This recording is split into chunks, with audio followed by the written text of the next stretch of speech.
Baik, berjumpa kembali dengan saya Niti Turiska Pradhanita, calon guru penggerak angkatan 10 dari Kabupaten Gianyar. Saya berasal dari instansi SMA Negeri 2 Gianyar.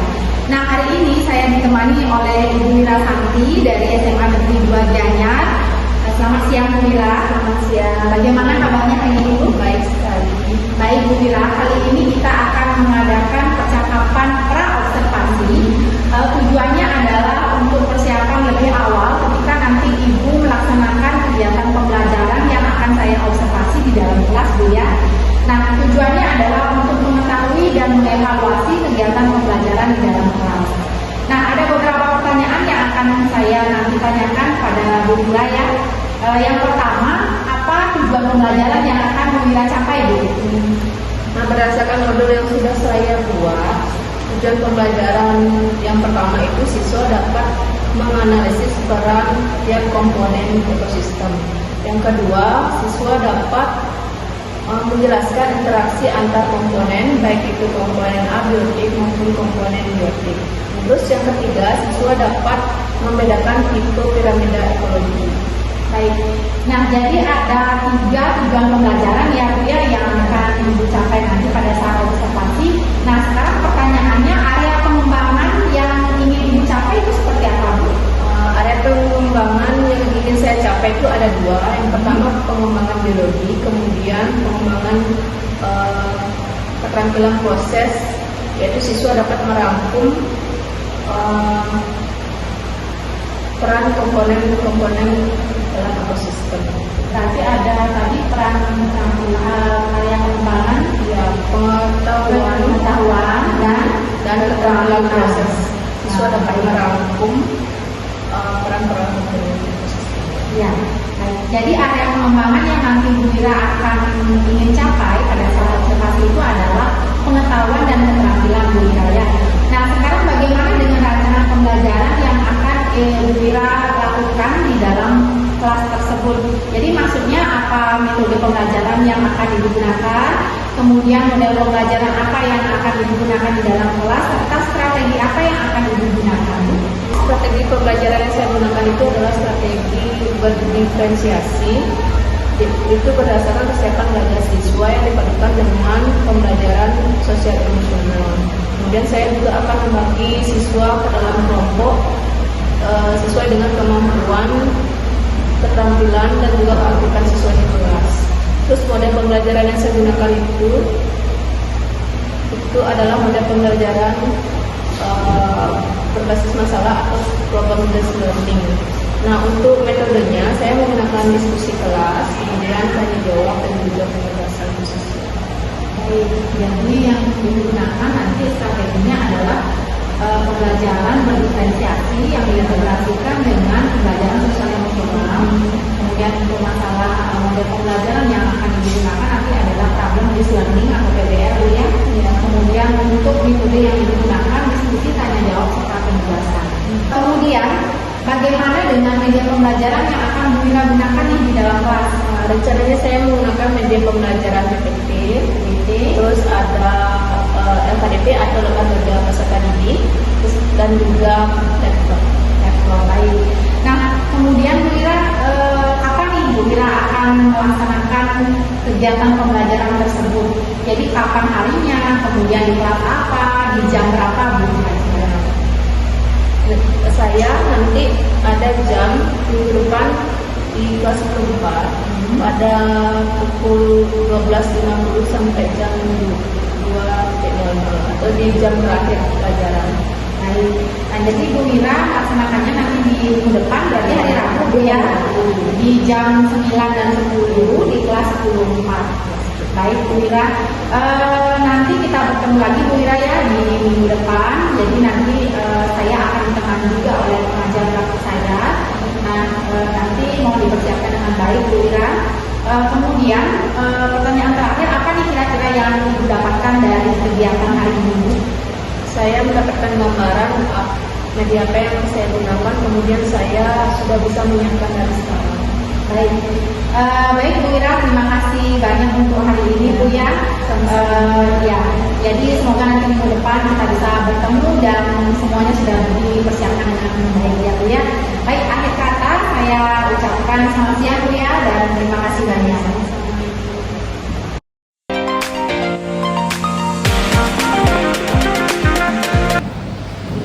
Pada sana tangan jari. Om Swastiastu. Sebelum kita memulai pelajaran hari ini, sebaiknya kita berdoa. Berdoa mulai. Berdoa selesai. Silakan duduk anak-anak. Selamat siang anak-anak. Gimana kabarnya hari ini? Ya, walaupun hari ini adalah pelajaran terakhir, tetap semangat ya. Nah, sebelum kita mulai pembelajaran, ada baiknya ibu absen dulu ya. Kita absen dulu.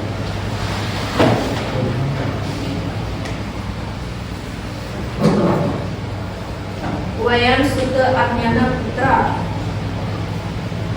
Anak Agung Gede Indra Widiana Putra, Ide Bagus Andika Prasetya Kadra, Ibu Purita Puspita hadir. Pembelajaran hari ini kalian bisa menganalisis komponen-komponen pada ekosistem. Yaitu materi yang pertama ini adalah komponen ekosistem. Nah, kalian bisa lihat di slide.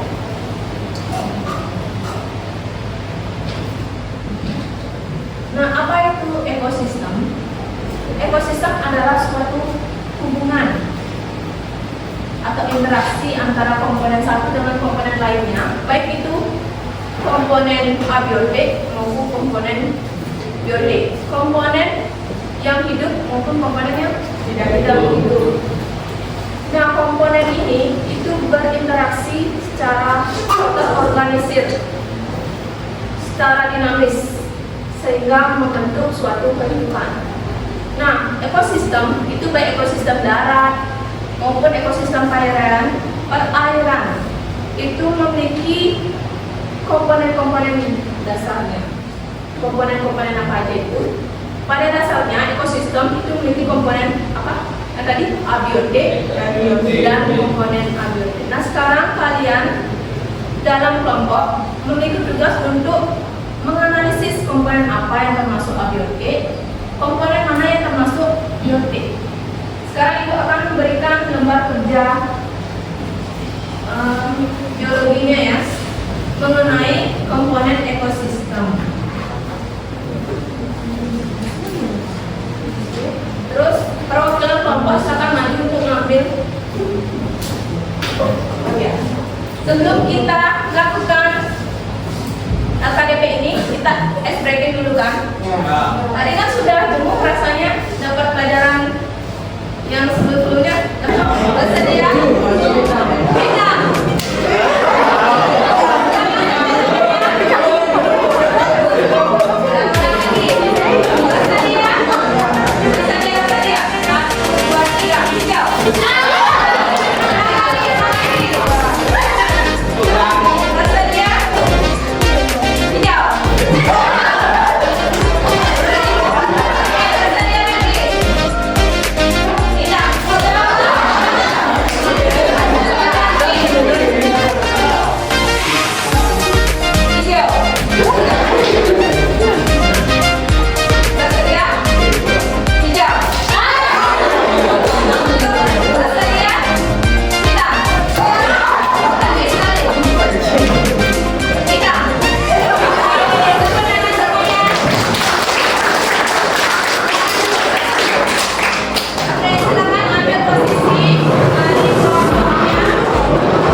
Setelah itu kalian silakan kerjakan lembar kedua. Lembar kedua saja ya. Lembar yang di belakang lagi nanti di akhir. Oke, silakan kalian tinggal centang aja. mana komponen abiotik sama biotik. Nah, itu tugas kelompoknya ya. Nanti kalau sudah selesai, satu kelompok yang sukarela akan Ibu minta presentasi ke depan mengenai hasil komposisi kelompoknya ya. Yang sukarela satu kelompok saja. Nah, dipikirkan juga ya. Ini kan mana abiotik, mana biotik.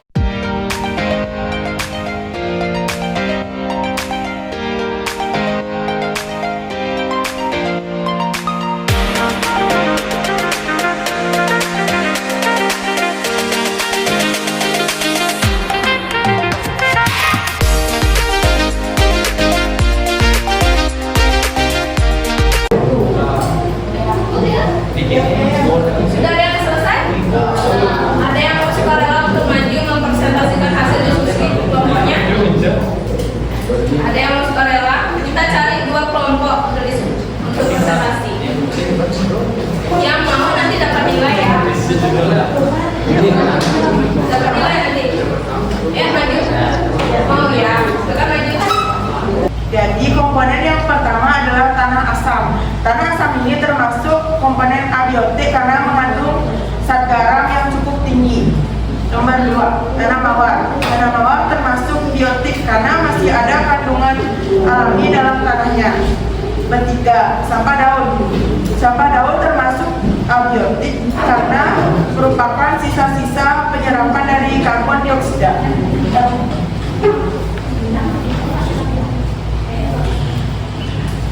Cacing pisang termasuk komponen biotik karena merupakan makhluk hidup. Bakteri juga termasuk biotik karena makhluk hidup. Udara tercemar termasuk abiotik karena adanya kandungan karbon dioksida. Virus termasuk biotik. Perhatikan teman-temannya. Karena makhluk hidup.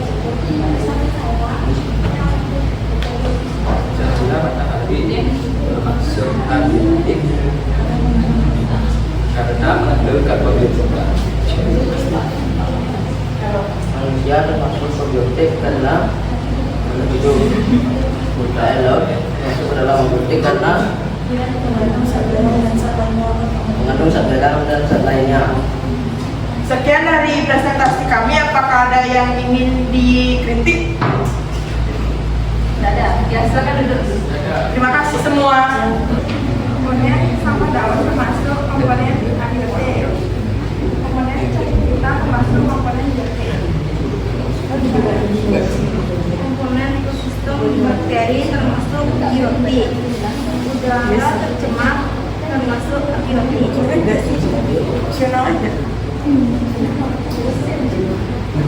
Virus termasuk abiotik. Komponen yang lain termasuk biotik. Komponen manusia termasuk abiotik. Air laut termasuk abiotik. Tapi ada beberapa yang salah. Yang pertama, bukannya salah tapi kurang tepat ya. Nah, tanah masam, kalian tahu tanah masam? Tanah yang asam, pH-nya itu kurang dari 7 ya. Nah, tanah masam ini benar itu abiotik, atau abiotik. Untuk mengingat kata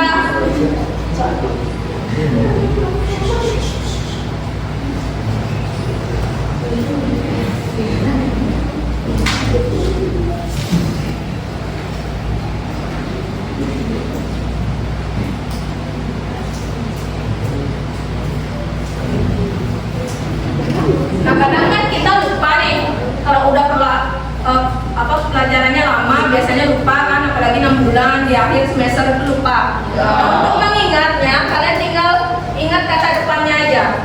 A artinya tidak, biotik artinya hidup.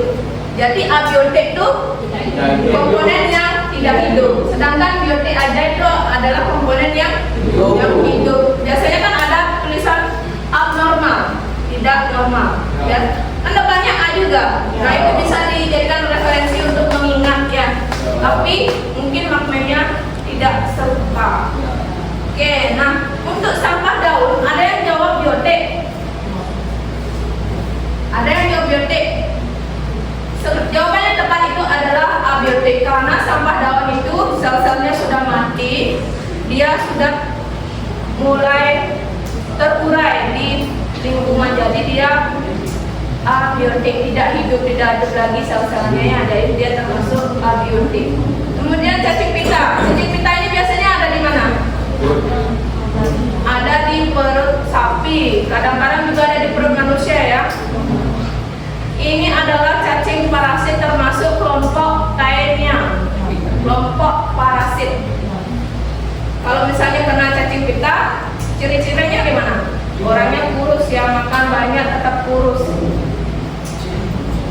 Ada gangguan di pencernaannya. Kemudian bakteri, termasuk apa? Ya benar banget tadi, biotik. Udara tercemar juga abiotik. Virus, nah ini ya virus. Ini tidak bisa kalau dibilang biotik, bukan. Kalau dibilang abiotik juga tidak, karena dia ada di antaranya. Dia ada di peralihan abiotik atau biotik. Dibilang abiotik kenapa? Karena dia bisa dikristalkan di luar inang. Kalau misalnya dia biotik, dia bisa Dikembangkan di dalam inang atau di dalam kalau di dalam inang dia bisa berkembang biak, seperti berkembang biak, bisa membelah diri, benar banget. Terus cahaya matahari, yang ini adalah komponen tidak hidup ya, benar, abiotik. Manusia ya termasuk mamalia, dia biotik, termasuk makhluk hidup. Air laut abiotik. Nah jadi biotik itu apa? Ada yang bisa mengatakan apa itu biotik? Biotik adalah komponen di dalam alam yang mengalami perkembangan atau pertumbuhan. Baik, oke. Biotik itu adalah komponen makhluk hidup yang ada di muka bumi. Semua makhluk hidup yang ada di alam itu adalah biotik, yang hidup. Ciri-cirinya itu hidup. Bagaimana ciri-ciri makhluk hidup? Bernapas. Terus apa lagi? Pertumbuhan makan. Bergerak, benar lagi. Membutuhkan makanan. Terus apa lagi? Berkembang biak. Terus bertumbuh, oke. Berekspresi, bersabiak. Ya. Nah ini ya daftar isinya. Semester ini kita akan belajar ini. Tapi poin pertama itu komponen ekosistem.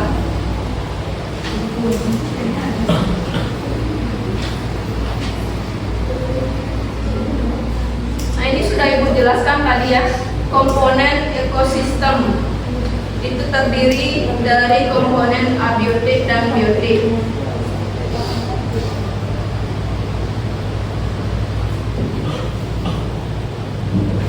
Nah ini ya pengertian dari biotik. Semua makhluk hidup yang ada di bumi, misalnya itu bakteri, jamur, gambang, hewan yang tetrabranca, invertebrata maupun manusia. Plus ya komponen biotik itu berdasarkan tingkatan trofik atau nutrisinya bisa dibagi menjadi dua. Ada komponen autotrof dan heterotrof. Gimana cara ngapalinnya? Ini dari kalimat otomatis. Dia bisa membuat makanan sendiri. Otomatis dia bisa membuat makanan sendiri. Dia adalah komponen tumbuh-tumbuhan ada di alam. Nah ini ya.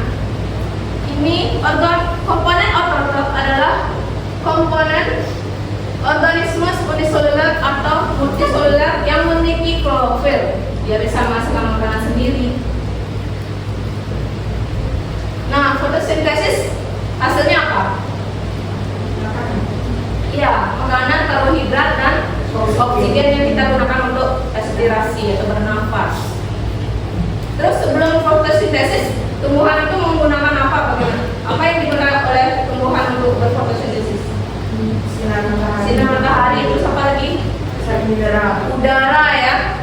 Udara atau CO2. Oke. Ada tuh di soal yang kemarin tuh. Ada di soal berikutnya itu. Nanti kalian bisa jawab minggu depannya.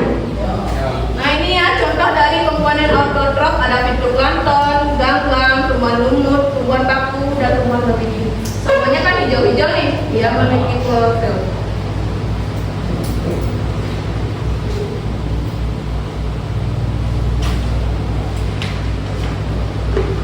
Nah ada juga komponen heterotrof.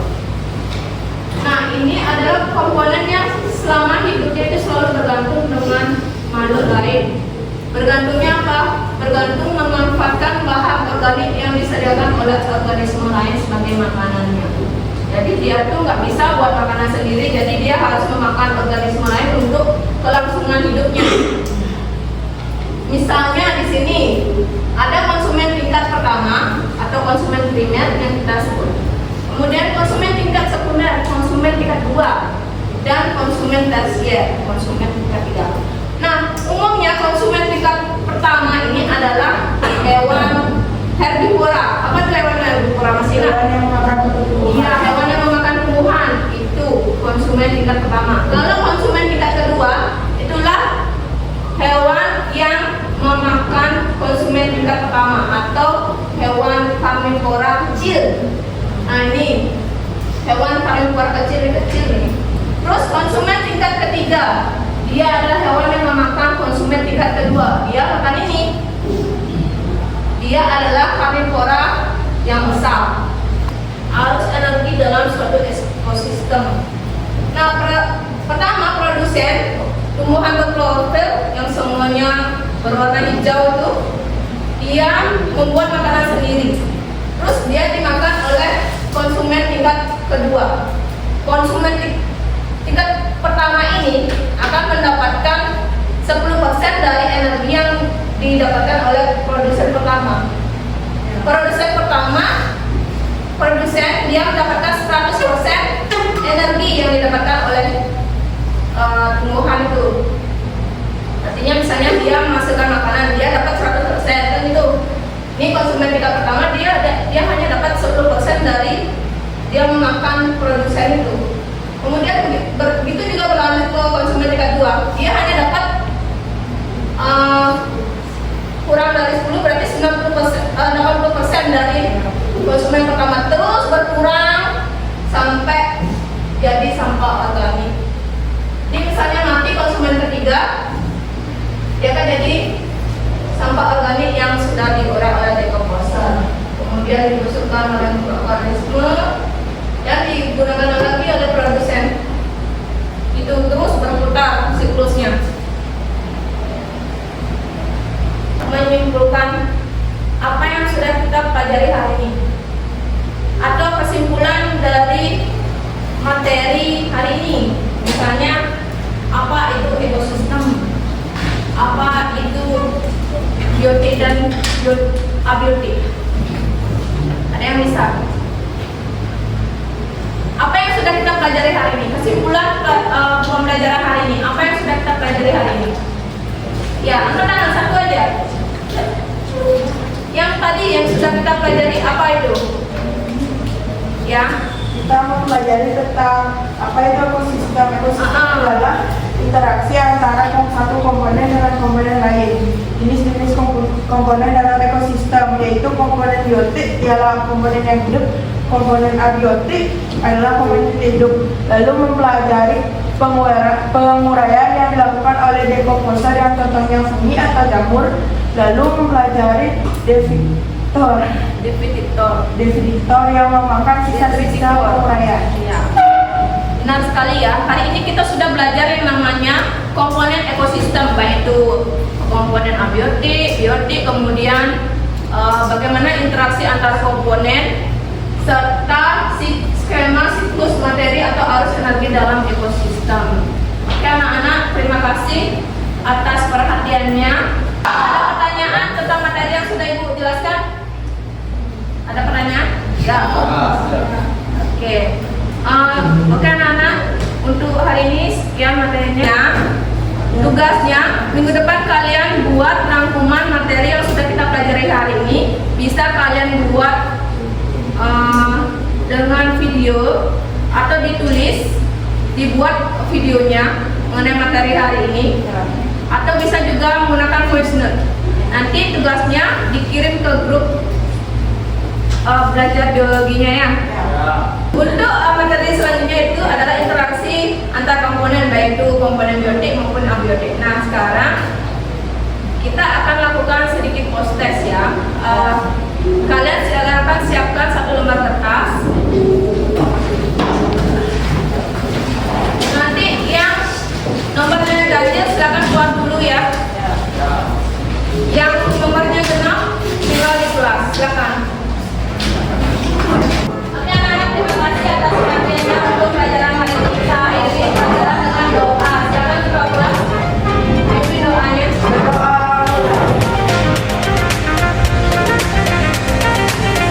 Berdoa selesai. Selamat pagi.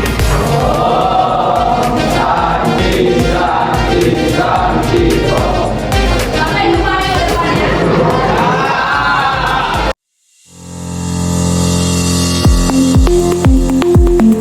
Kembali pada percakapan pasca observasi yang bersama saya Niputu Rizka Pradamita dari CGP Angkatan 10 Kabupaten Gianyar, di mana pada saat ini saya ditemani dengan Bu Ira Santi, beliau guru kimia yang telah saya observasi pada kegiatan supervisi akademik.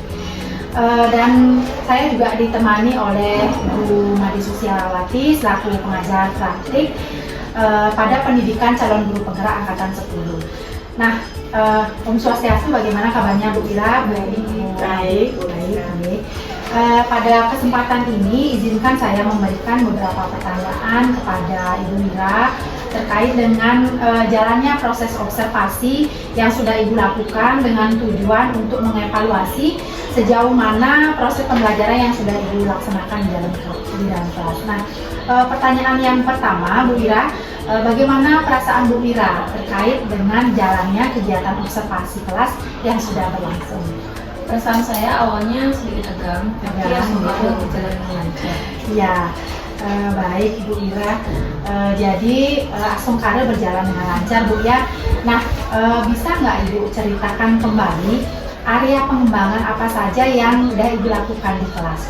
Kemudian bagaimana tahapan-tahapan pembelajaran? Apakah sudah sudah Ibu lakukan sesuai dengan yang ada di modul seperti itu? Untuk tahapannya, tentunya saya buat perangkat pembelajaran untuk area pengembangan pengetahuan dan pengetahuan. Untuk area pengembangan pengetahuan, itu menganalisis komponen abiotik dan biotik suatu ekosistem. Lalu untuk area keterampilannya menuliskan rangkuman materi mengenai komponen abiotik dan biotik suatu ekosistem. Ya, baik. Jadi area pengembangan yang sudah Ibu lakukan itu ada area pengembangan pengetahuan dan keterampilan seperti itu, Bu ya. Nah, seperti apa yang sudah Ibu sampaikan tadi, apakah berhasil dilaksanakan di kelas? Menurut saya sudah berjalan dengan baik, tapi masih ada kekurangan. Bu ya. Menurut Ibu, apa saja kekurangan atau kendala-kendala yang Ibu hadapi selama proses pembelajaran di kelas? Untuk kendala dan kekurangannya, masih ada siswa yang kurang terlibat aktif dalam pembelajaran, dan siswa ini tidak aktif. Oh, berarti masih ada kekurangan atau kendala. Jadi siswanya tidak aktif atau tidak terlibat seperti itu Bu ya di dalam kelas. Nah, kira-kira bagaimana cara Bu Ira menghadapi kendala-kendala atau tantangan tersebut? Mungkin karena dalam satu kelompok itu jumlah siswanya terlalu banyak, jadi untuk kedepannya saya akan melakukan pendekatan sesuai dengan minat siswa sehingga siswa nyaman untuk belajar. Baik, jadi kedepannya rencana Bu Ira kedepannya akan melaksanakan pendekatan seperti itu kepada siswa. Nah, baik Bu, jadi mudah-mudahan apa yang sudah Ibu rencanakan di awal itu nanti bisa direalisasikan seperti itu Bu ya. Nah, nanti akan saya tanyakan juga kepada Bu Ira apakah rencana yang sudah Ibu buat sudah terlaksana atau belum, seperti itu ya. Nanti akan saya tungguin cerita-cerita Bu Ira untuk pelaksanaan realisasinya seperti itu. Nah, pertanyaan selanjutnya, kira-kira kapan Bu Ira akan melaksanakan rencana yang sudah Bu Ira buat? Kalau untuk waktunya belum pasti, tapi akan saya lakukan segera. Segera, baik. Jadi segera di kelas yang sama Bu Ira nih. Oke, kelas yang sama. Nah, baik Bu Ira, terima kasih banyak Bu Ira sudah saya observasi dan juga sudah memberikan jawaban pasca observasi. Selanjutnya saya berharap apa yang sudah Ibu Ira rencanakan itu Ibu Ira bisa realisasikan di kelas-kelas yang Ibu ajar seperti itu ya. Nah, selanjutnya saya berikan kesempatan kepada Bu Ade selaku pengajar praktik untuk memberikan umpan balik dari kegiatan saya. Baik, siang ya, selamat siang Bu Ira, Bu Rizka. Ya, proses coaching tadi Bu Rizka selaku CDP Angkatan 5 sudah melakukan proses coaching diversi akademik pasca observasi sudah dilakukan sesuai dengan langkah-langkah. Jadi tadi sudah menyampaikan sudah memberikan pertanyaan pemantik mengenai refleksi yang guru yang diobservasi. Jadi sudah hal apa yang sudah berjalan dengan baik, hal apa yang belum berjalan dengan baik. Kemudian meminta konfirmasi atas bila belum berjalan dengan baik, hal-hal apa, tindak lanjut apa yang akan dilakukan. Kemudian sudah menanyakan rencana aksinya juga seperti apa, pengembangan diri yang ingin dilakukan dan kapan dilakukan dan siapa saja yang akan dilibatkan. Jadi proses coaching ini saya rasa sudah terlaksana dengan baik. Mudah-mudahan kedepannya kita bisa melakukan proses-proses observasi, coaching, menempel maupun pasca observasi dengan guru-guru yang lain juga Bu Rizka, bukan hanya kepada Bu Ira saja. Ya, nanti kita tingkatkan lagi pengalaman-pengalaman kita dalam melakukan supervisi dan proses coaching juga. Ya, itu saja. Terima kasih pada Bu Rizka dan Bu Ira yang sudah Baik, itu tadi rangkaian dari kegiatan supervisi akademik yang sudah saya laksanakan dari mulai tahap pra-observasi, kemudian observasi dan pasca observasi. Dan saya ucapkan terima kasih banyak kepada Bu Ade Susia dan juga Bu Ira sudah menemani saya selama kegiatan proses supervisi akademik, dan semoga nanti kedepannya kita bisa melaksanakan ini secara berkala. Dan akhir kata saya ucapkan Om Santi, Om Santi, Santi, Santi.